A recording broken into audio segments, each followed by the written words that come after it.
Hello everyone, রোশনাই ধারাবাহিকের আজকের পর্বে আপনারা দেখবেন রোশনাইকে আরণ্যককে সবাই জিজ্ঞাসা করলে আসল সত্যিটা কী, তখন আরণ্যক বলে হ্যাঁ, আমি রোশনাইয়ের সঙ্গে দেখা করেছিলাম এবং আমি ওর সাথে ডিনার করেই এসেছি। এই ট্রিটটা আমি ওকে দিয়েছি কারণ আজকে আমার জন্মদিন, তাই জন্য।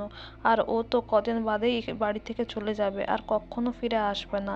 তোমরা একটা শিক্ষিত মেয়েকে বাড়ির মেড করে রেখে দিয়েছো, অনেক অপমান করেছো, অসম্মান করেছো।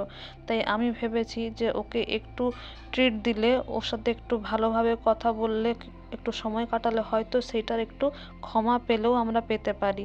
তাই আমি এটা করেছি।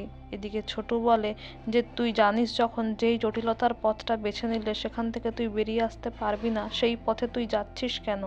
তখন গরিমা বলে কোন পথের কথা বলা হচ্ছে এখানে? আর জাহ্নবী বলে কবে থেকে শুনছি আজ যাবে কাল যাবে, কবে যাবে সেটা এক্স্যাক্টলি বলো। তখন রোশনাই বলে এই 3-4 দিন বাদেই চলে যাচ্ছি। তারপরে আরণ্যক বলে ঠিক আছে, তাহলে আমি ফ্রেশ হয়ে আসি। তখন গরিমা তাকে আটকে দেয় আর বলে তাহলে তোমার গলায় লিপস্টিকের দাগটা এলো কোথা থেকে? তখন আরণ্যক বলে আর ইউ শিওর এটা লিপস্টিকের দাগ? তখন গরিমা বলে হ্যাঁ।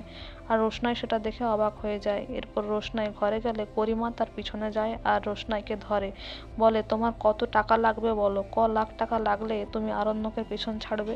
তখন রোশনাই বলে আমার একটা টাকাও চাই না। তখন গরিমা বলে হ্যাঁ, টাকা কেন লাগবে, তোমার তো আরণ্যককে চাই, তাই না? তুমি আমাকে প্রমিস করো তুমি এখান থেকে চলে গেলে আর কলকাতা কখনো ফিরে আসবে না।